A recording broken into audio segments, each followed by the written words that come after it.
Obviously, thank you so much for joining me today, David, for being on the Author Revolution podcast and saying yes to this crazy notion of joining and talking about all the things that you do. So I've introduced you in the podcast already, but why don't you go ahead and kind of reintroduce yourself and what it is that you do?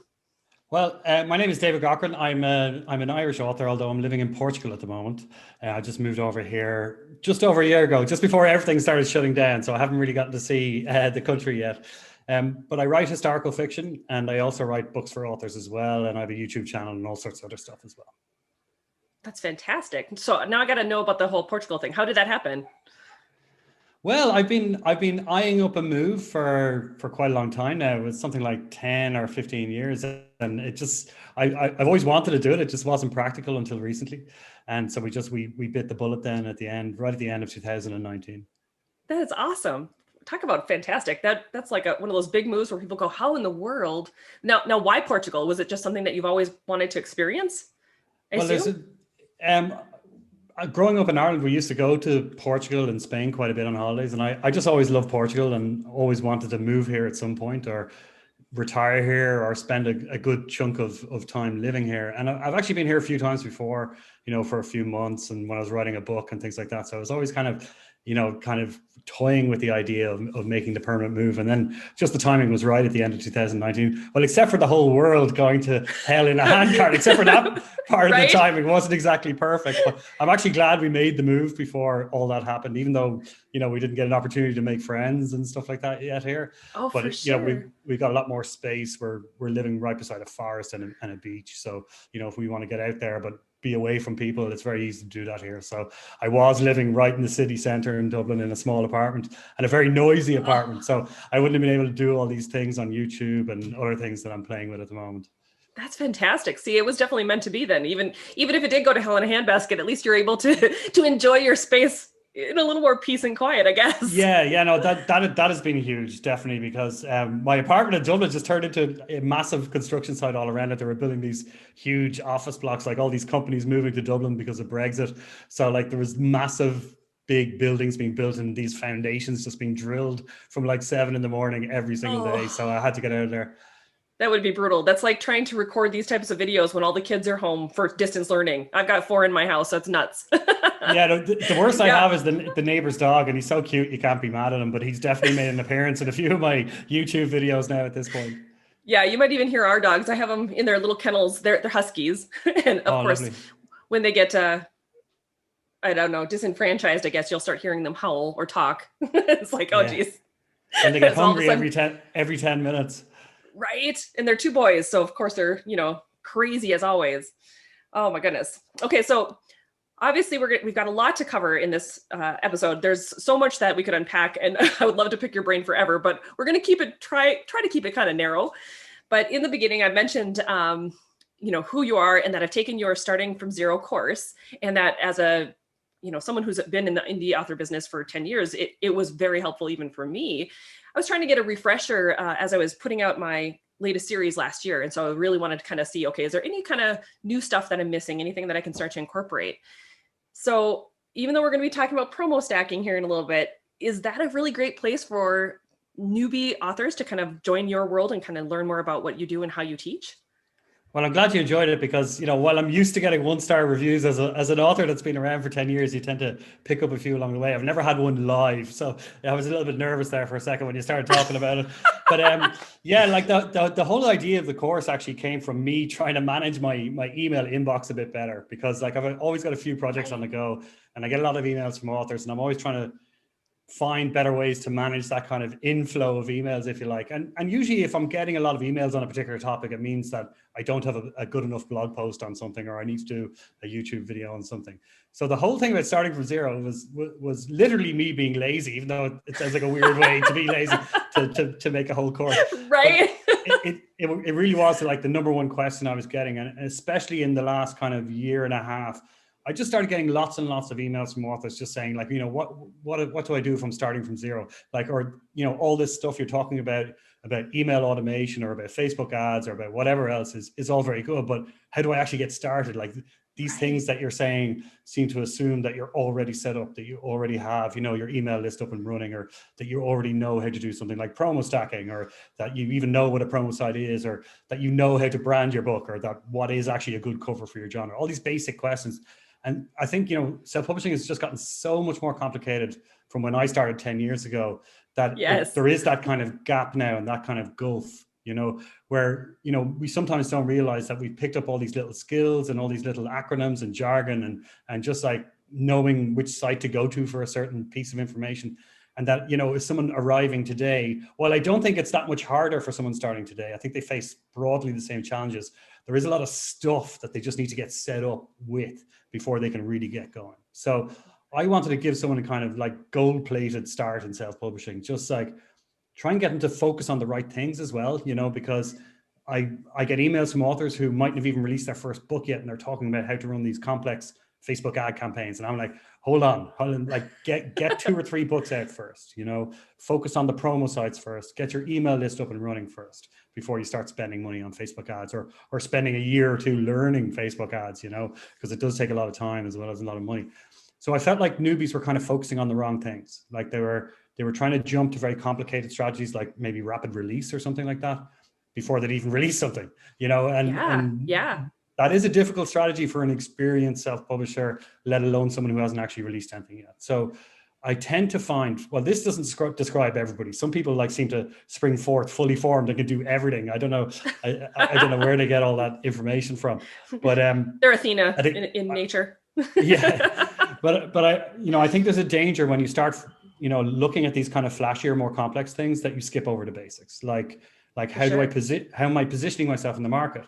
Your blurbs, your keywords, like things like this that you really need to have perfect, or else, you're not going to get the return that you need to make Facebook ads work, or other complicated marketing strategies. So I just wanted to get all that basic stuff, but it's a lot of stuff, and just walk people through it. Teach them how to, learn their niche, go and find 2 or 3 categories on Amazon that are suitable for their books, and look at how those books are presented. Look at the style of blurb, because that, varies. Like there's a massive difference between a blurb for like an urban fantasy novel with a sassy protagonist than, some nonfiction history book, or even a historical novel, right. Or even science fiction. Like there could be a different point of view in the novel, and then there's probably going to be a different point of view in the blurb. There's definitely going to be different language, a different way that you talk to readers in your email onboarding sequence, on your Facebook page. Like there's all these things that they need to grapple with, and that are different from genre to genre. And just to start training them to look for the shelves in the Kindle store where they put their books, and then make sure their books fit in with everything else. Because I think especially those who are on the more artistic end of the spectrum tend to want to stand out rather than fit in. I definitely started like that in the beginning, where it's like, I wanted mine to be as different as possible, but I have a graphic design background. So that was like I need to be artistic with it. Yeah. And then that all went out with the bathwater. That was gone. Yeah. And these are the things you have to learn. So like, even if you're good with graphic design, you don't realize that, the cover is a sales tool. Its only job is to get people to click on it, and you want the right people to click on it. It's not that it's not supposed to be pretty. It should be pretty too. That like you really want it to look good as well.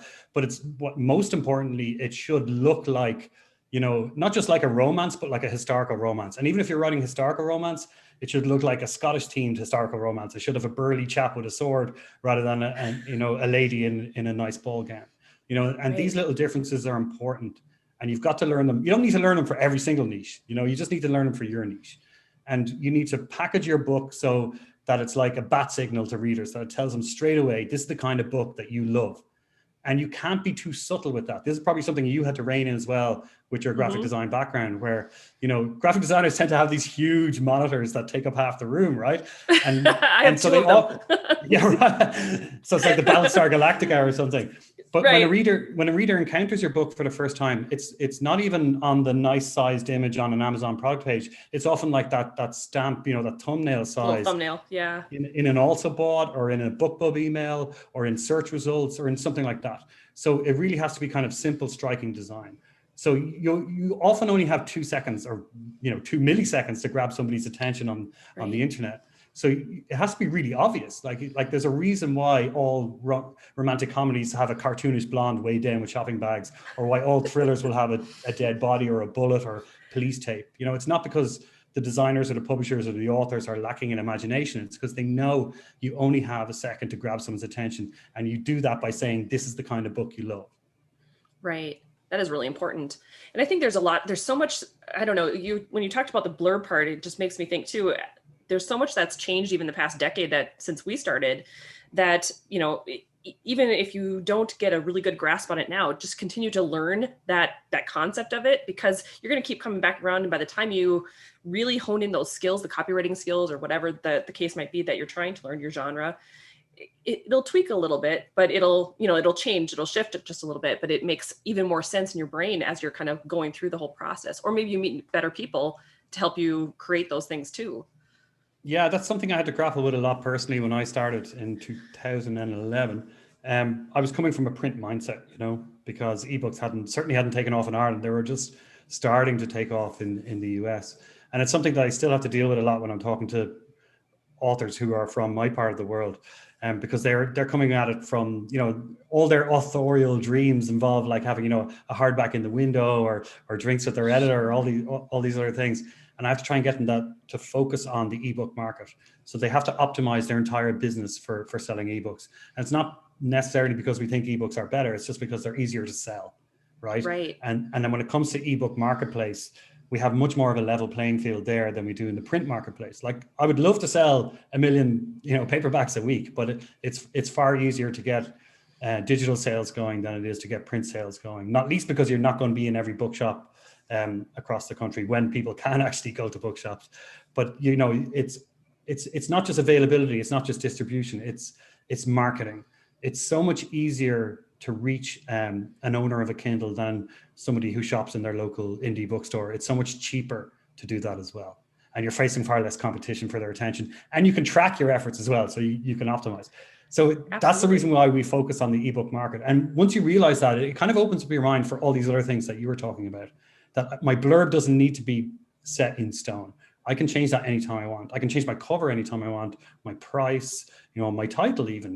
There's all these various things that you can tweak. Like some are easier than others, but certainly your blurb, like I don't tend to publish the best blurb on day one, because often it's something I don't think anyone does. Yeah, no. And usually when I start removing the typos and the errors and the fact that I was talking about the wrong book or something if my head is really swamped. And then it starts to get tighter and tighter. And then usually after, the first couple of reviews come in and a reader who has that emotional distance from the book just sums it up in a second. I'm like, there's my new tagline. Thank you very much. And then I stick that into the blurb. But you have to learn that you're able to optimize and tweak these things in an ebook world that you can't really in a print world. It's much more difficult.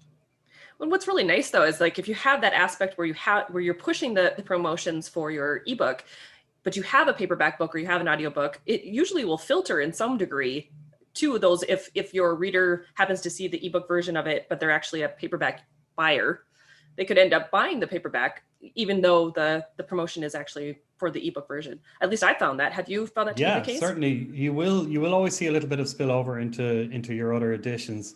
It doesn't always go back in the other direction. I think that's just a function of how Amazon's recommendation engine works. Like, for example, someone buys an ebook, Amazon, if you've got Whisper Sync on the audiobook edition, Amazon will push it to them for, it used to be $1.99. Now it's often something more like $6.99 or $7.99, but they will push it. So if you get a spike in ebook sales, you will see a little bump at least in your audio, and to a certain extent with paperback as well. But it doesn't go the other direction. Like if someone buys the audiobook, I wish they would offer them the ebook for 99 cents or something, and then we could see both you'd see more of a synergy, if you like.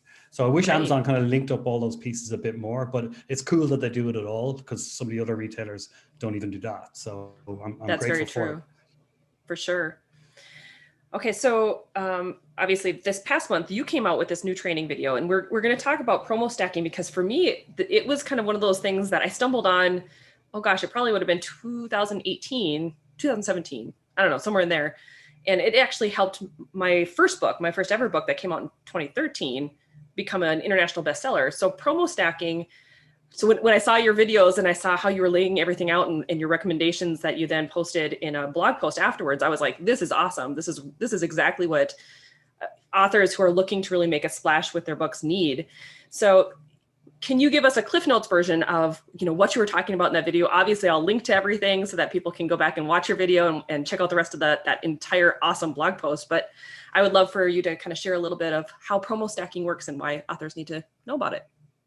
Okay, so the basics are this: like a promo site, in case anyone is unaware of the real basics, it's just it's like a Groupon for books where readers will sign up, they'll indicate the genres they like, and they'll get a daily deals email in whatever genres they prefer, and usually the books are free or 99 cents.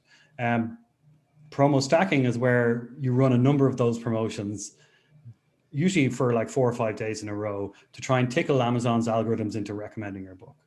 And this is something that on the algorithm side, that we figured out probably back in 2012 or 13. There's people like Phoenix Sullivan and Ed Robertson and David Gaughran. They were really cracking the Amazon code. And I was learning from them. And they figured out that, if you do all your promotion on one day, like often this is the way traditionally people would launch a book or promote a book, they would hit everything at once. They would hit their mailing list. They would, do all their promotion and have everything rolling out on launch day. And a book will go really high in the charts, and that still works. It will go really high in the charts, but it'll also fall really fast.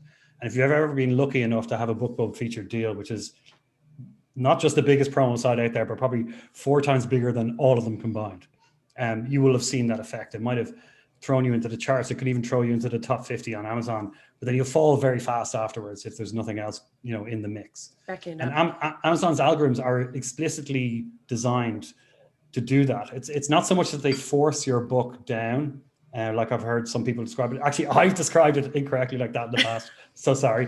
It's not that they actually actively force it down. It's like these algorithmic bouncers just, shoving you out the door.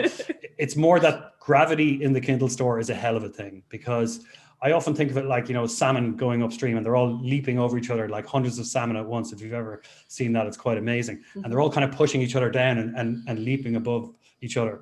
And that's what it's like in the Kindle store. You've got, I think, nearly 8 million or maybe more than 8 million ebooks in the Kindle store now. And while not everybody is aggressively promoting all those books every day, there's a good chunk of books in every single niche which are being aggressively promoted every single day, whether that's through Amazon ads or Facebook ads or just new releases or whatever else. So if you do nothing, if you stand still in the Kindle store, you're going to get stampeded by all these books that are actively promoting.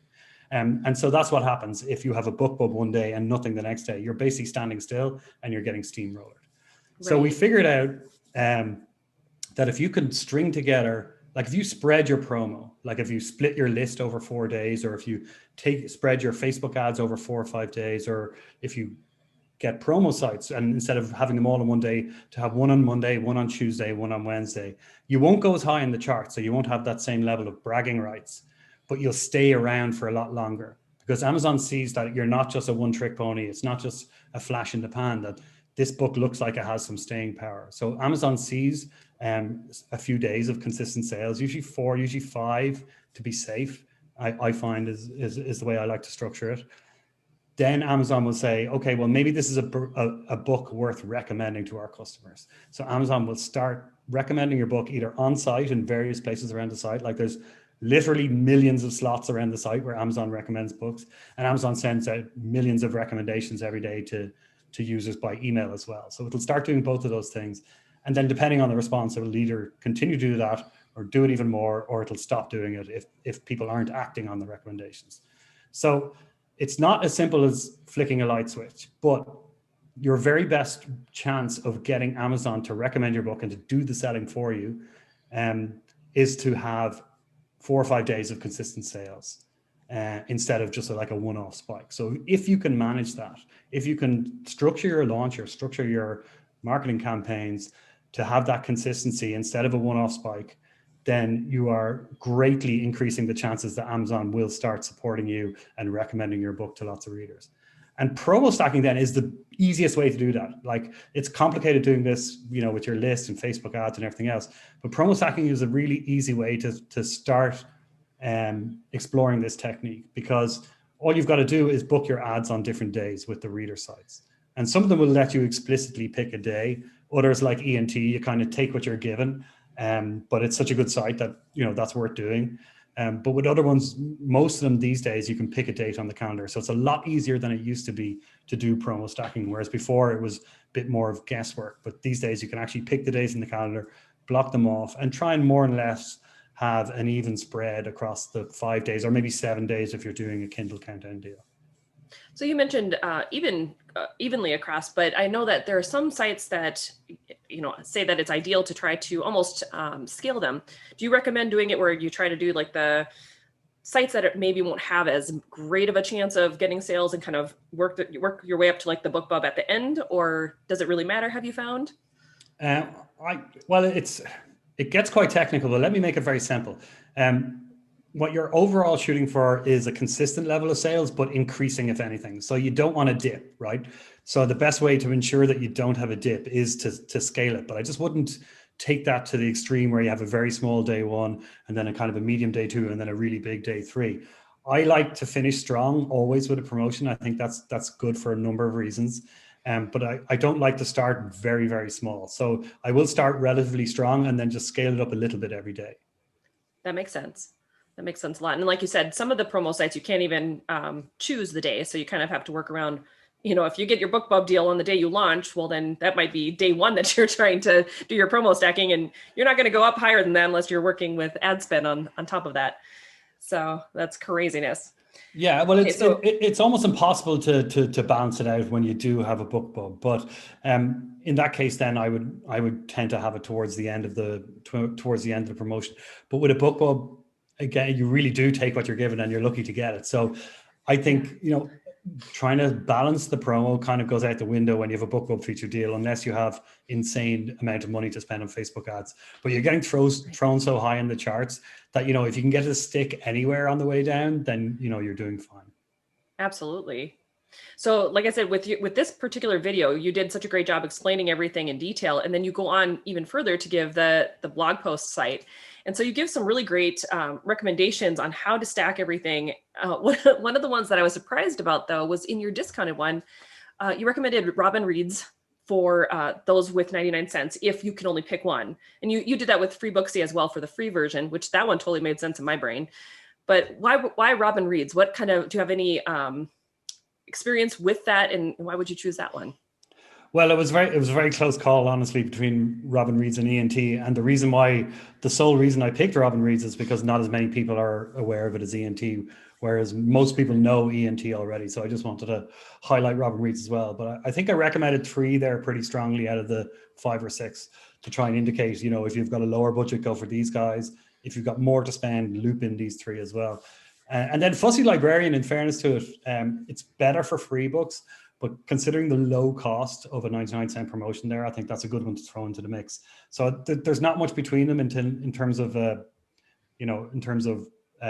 relative cost, in terms of like per sale costs between the 3 of those. So I think they're all worth doing. And I would always do all 3 of those when I was doing a 99-cent promotion. And I'd probably throw in a few others as well, depending on which particular genre the book was. Like if it was science fiction and fantasy, I would definitely include Book Barbarian. That's a very strong one for any science fiction and fantasy books. And then there's a bunch of romance ones that I don't write romance and I've never promoted a romance book, but there's Red Roses romance, I think some people like. And then there's the other romance one that I can't remember off the top of my head. Love Romance Reads or something like that? No, it's a different one.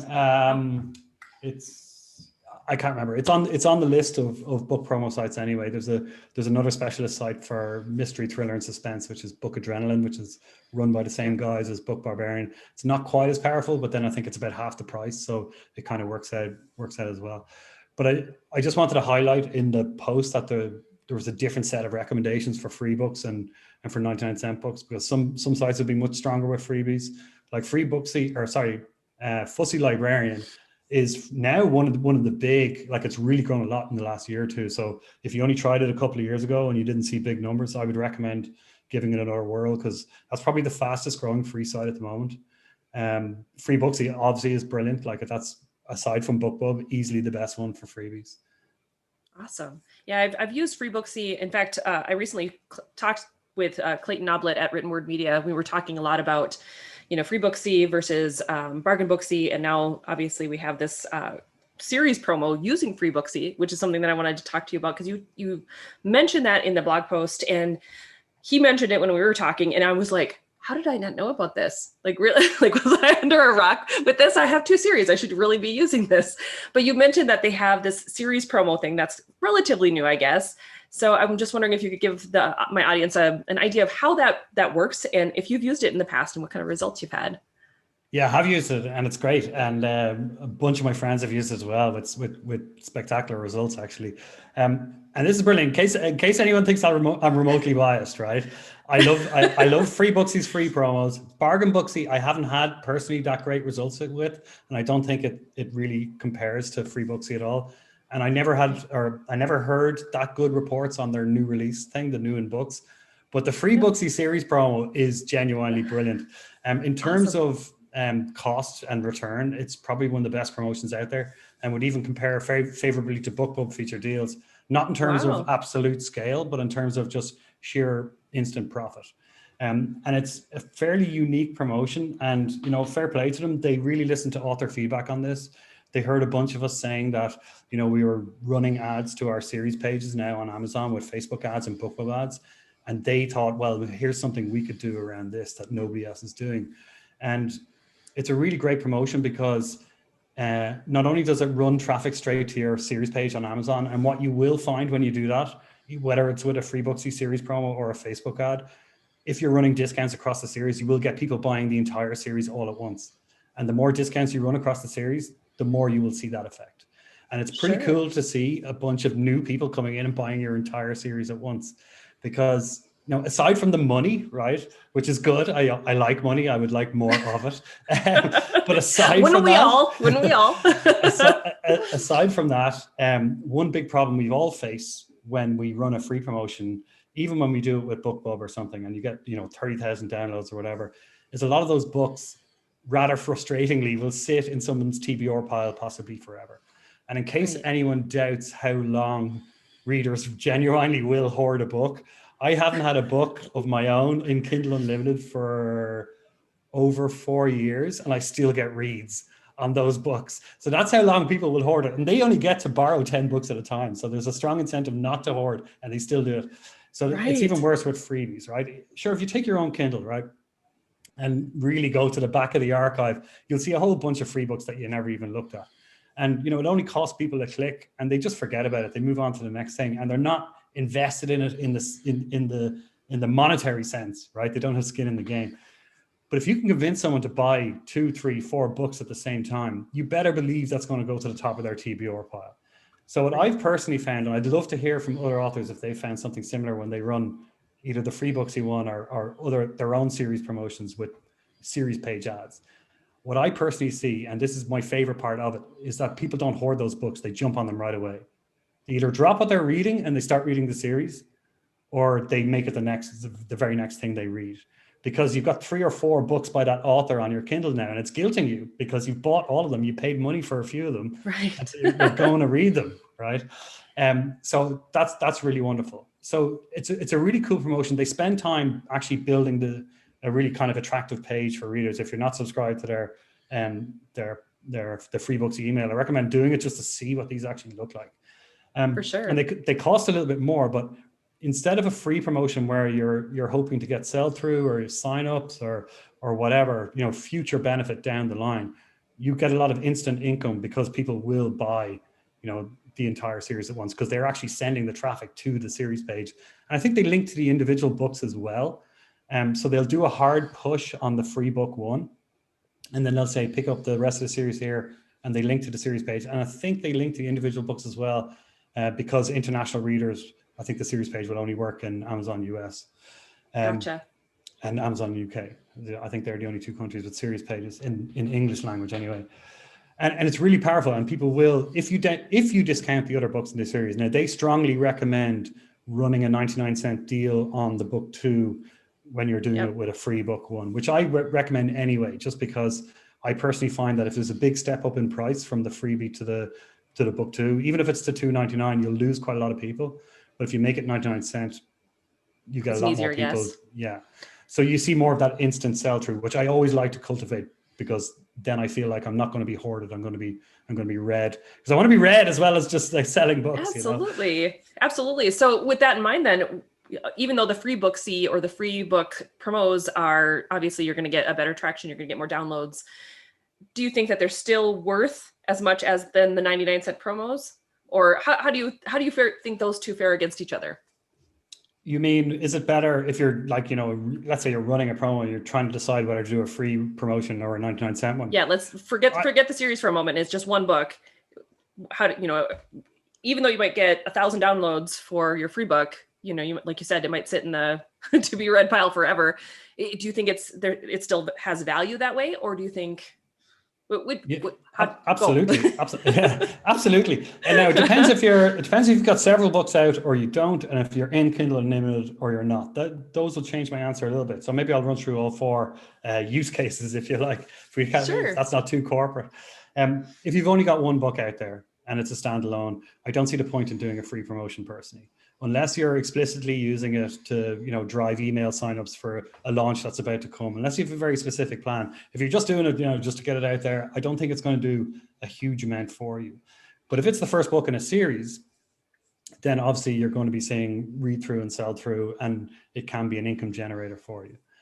It's a bit different if you're in Kindle Unlimited, because the way the algorithms work and page read income and all that, doing a free run just on its own just can be lucrative on its own. Once you're able to generate enough downloads, a kind of a critical mass. Like I usually, back when I was in Kindle Unlimited or when I was running promotions for other authors, I didn't tend to see much of a page read spike after the promotion, unless you got around maybe 5,000 downloads, maybe a little bit more in Amazon US. So it's kind of a high bar. You need to be running a few free promotions, unless you're running a book club, then you're fine.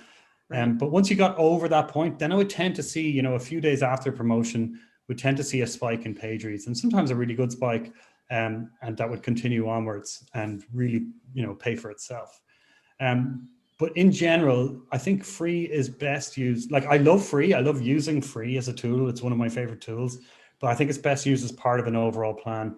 I think you need either a very specific reason to be doing it, or you need to have a fair few books out there to make it work. Gotcha. But in general, when you are an experienced author and you have a few things out there, and your email side of things is getting a bit slicker and all that, I like to switch between the two tactics. So if I'm promoting a series, and I might be doing one promotion, around the time of a launch or something, I might make the first book free temporarily, and then run a few discounts on maybe book 2 and 3 as well, depending on how long the series is. But then the next time I'm doing a launch, say 3 months later, I won't necessarily do, even if it goes really, really well, I won't necessarily just repeat it. I'll do something different the next time, because I think because the selection of sites is different for free books and 99-cent books, I think you're reaching different demographics as well and different crowds. And so I think, if you keep repeating the same tactic all the time, it just, that well will go dry. So I like to switch it up, let the field go a little bit fallow, reach some different people and different eyeballs, and just, it keeps it fresh for me as well. It keeps me on my toes, which I think is an important part of the equation as well. So I like to mix it up. Awesome. That's fantastic, actually. Okay, so let's see here. One of the other things we were talking about, there's a lot of authors, probably more so the newbies who like are thinking about this whole concept of free promotions or even promo stacking with discounts, and wondering, well, I don't really, maybe I only have one book, maybe I only have a couple of books, so I don't really want to discount it. Can't I still do promotions or promotion stacking with a full price book? Can that be done, or do they need to seriously be rethinking that strategy? Well, this is kind of book marketing El Dorado. Like, how do I sell lots and lots of full price books to anybody that I want to? I think it's like, it's asking a bit much to have a marketing method which will just work like a light switch or a tap that will instantly convert strangers into wanting to buy your books all the time at full price. It can work. You can sell books on Facebook at full price. You can even do it on BookBub, which is a deal site, at full price, but it's very difficult. And even someone that's very experienced or has very well presented or popular books will struggle, because it's an audience looking for deals. So I think the best way, I think people are coming at that question, especially newbies are coming at that question the wrong way. The best way to sell lots of books at full price is to develop fans, and to develop super fans especially, and to grow your mailing list, to grow your readership. And the way you do those things is via discounts, right? So like, I'm not like the bargain king or something. I do sell most of my books at full. That'd be a great business card, actually, the bargain king. I love it. I do sell most of my books at full price, and I do sell most of my books at $4.99. But you get to that point, you grow your audience, or one of the easiest levers to getting new people to try your work is with a discount, right? Or a free promotion, because you're reducing the resistance. They don't know who you are. They don't know your name. They probably haven't read a review of your books, or they mightn't have heard another, human being recommending your book. So the best way to get someone to take a chance is to drop your price and then to advertise that discount on promo sites or wherever else. Now, then you can turn, but just, I always hear authors talking about free hunters or bargain hunters and in a pejorative way, but you can convert a free hunter or a bargain hunter into a full price reader, as long as you've done your job with the book. And even if you couldn't, people forget that these people have friends, a lot of these people who right, that's a good point, are downloading free books. They might be retired people, they might be on a fixed income, or they mightn't have that much money to spend on books. But they could end up telling, 10, 20, 50 people that, they should read this book, and they could end up putting a lot of money in your pocket. So, I don't think people should be too dismissive about so-called freeloaders, especially, when the economy is looking a little bit rocky and there might be more of them knocking around soon enough. But yeah, you use those levers. Like, I always look at price as a tool. Free is, another very powerful tool for me. And I want to use those tools to grow an audience of people that are happy to pay full price for my books. Absolutely. Well, and some of the best ways to be able to pull people into that newsletter that you were talking about too is to use your books as a free promotion or a reader magnet coming into your reader list or your email list, and being kind of more into your ecosystem altogether as well. So then you don't even necessarily need to use a promo site or promo stacking in order to give the discount. You can do it straight from your website, assuming that you're not in KU, and use that to kind of leverage your newsletter and build, like you said, that base of fans. Yeah, I think like reader magnets are the most powerful thing that you can do to grow your list. It's certainly been the biggest driver of growth for me, like by far. And again, I think sometimes authors use them a little bit in the wrong way. Like sometimes they will put their perma-free book as their reader magnet. And I don't really see the point of that. Somebody can get it from Amazon, which is easier. Why would they, go through the couple of extra steps via book funnel or whatever to get your reader magnet? Why would they sign up to their list? It's not really, exclusive or enticing, in my opinion.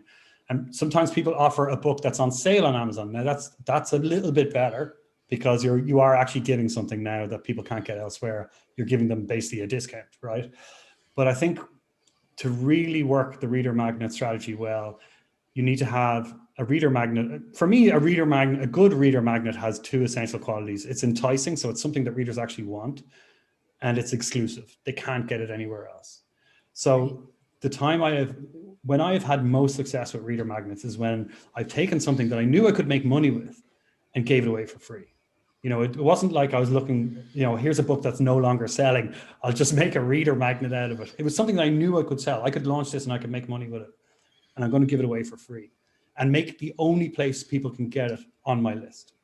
And that will lead to huge mailing list growth for you. I think that's definitely huge. I mean, especially when you think about your starting from zero course, I think it is such an incredibly valuable course, and the amount of information that you go into in there for free is it's absolutely beneficial to anybody who's starting out and who's looking at, how to do just this indie author game in general. So I think that works in so many different ways, but I know it works obviously with the types of books that you give away as well. So I think you're right there on the money for sure. Yeah. And I think, we should remember the enticing part as well, because I think there is a danger sometimes that, you have like a short story which doesn't really fit your brand. And then I see some people making that their reader magnet. I'm like, well, then, if you're attracting, let's say you're writing contemporary romance and you've written a romantic suspense or something that doesn't quite fit with your brand, why would you have that as your reader magnet? You're just going to be attracting people who maybe don't like contemporary romance. I think it should be like, I see some people doing interesting things now where they have two reader magnets, and I like this idea. It's not something I've tried myself, but it is something I'm considering doing in the future, where they have one which is essentially for fans and one which is essentially for new to you readers, right? And the idea is that, you might have something which could be like an offcut from your book, or maybe a couple that didn't didn't quite get it on in the main book, or something like that, some little subplot that, you know, something that was really like catnip for existing fans, and that will turn them into super fans. And then, but that wouldn't quite work as, you know, someone coming to you completely cold that hasn't read one of your books yet. You might need a different reader magnet there.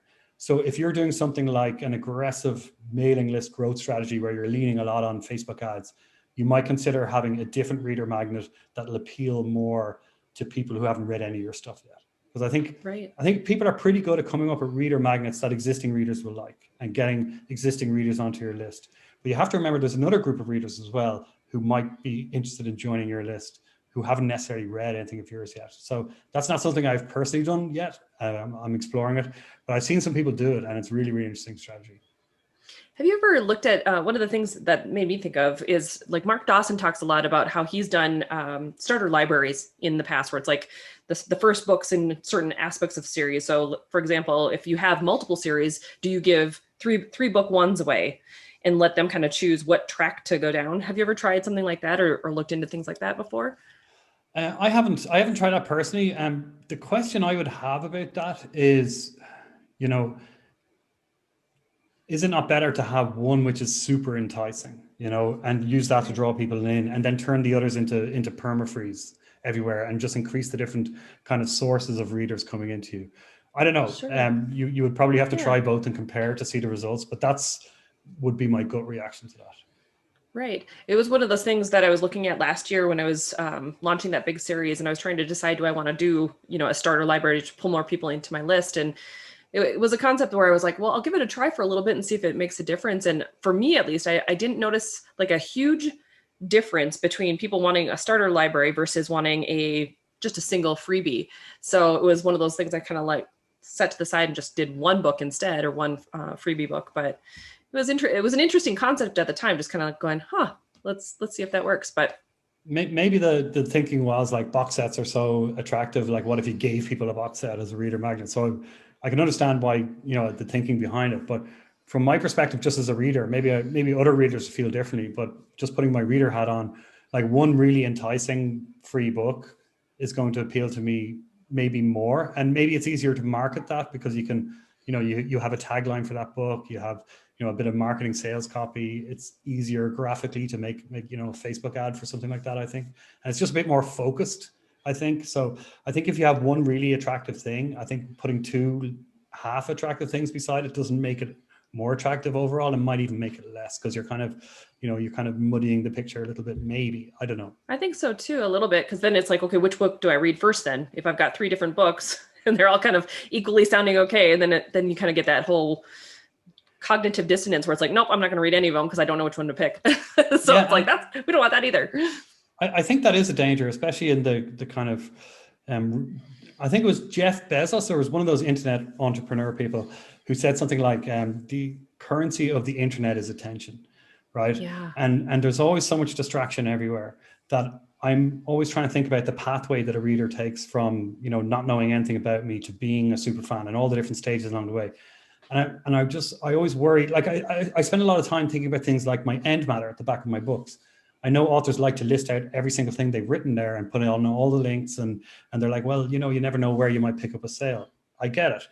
But in my personal view, it's much better just to really train the focus on the one or two things that you want the reader to do. You're going to almost definitely want to sign up to your mailing list, and you probably want them to buy book 2 in the series. And you can list all the other books there if you wish, you know, you can. But in terms of focus, I think sometimes there's a danger of letting that focus get diffused a little bit too much. And you really want to kind of narrow beam that, you know, on the one or two things that are truly important. I think that's really powerful. It's so important for people, especially authors, to remember. I think we kind of get stuck in this trap where we've got like all the hats that we're wearing, all the different things that we're doing, that we think we have to do all the things all the time. And it's kind of a shotgun method, you know what I mean? Yeah, versus totally. really getting our skills honed and doing the one thing that does, you know, work really well, the 80-20 rule, whatever, however you want to describe it. And I think that's really a good reminder for people, even myself. I mean, I tend to focus like back matter wise the two main things I want to have happen right away. And then if people, tend to keep flicking, then sure, you can then look at the other stuff, the other books or whatever. But I always start with, what it is I really want them to be thinking about next first. And I think that's it's very important for authors to remember to do that sort of thing, whether it's promo stacking, whether it's their marketing efforts, whether it's their back matter. I think it's really, really smart. Okay, so we've talked about a lot more than just promo stacking today, which was awesome. Thank you so much for doing that, because you are like the marketing guru. You are one of the people that I love going back to and seeing. I mean, your website is like Dave Chesson's on Kindlepreneur. It's like you start at one thing and you're in there for hours because it just goes from one thing to the next thing to the next thing. It's amazing. Oh, thank you. It really is. It's fantastic. You have done such a great job. So where is the best place for everyone to come find you and to learn about your courses, your books, everything? Where do they go? Well, the website's a good start. Unfortunately, I have one of these names it's easy for me to pronounce, you would think, but people don't know how to spell it, davidgaughran.com.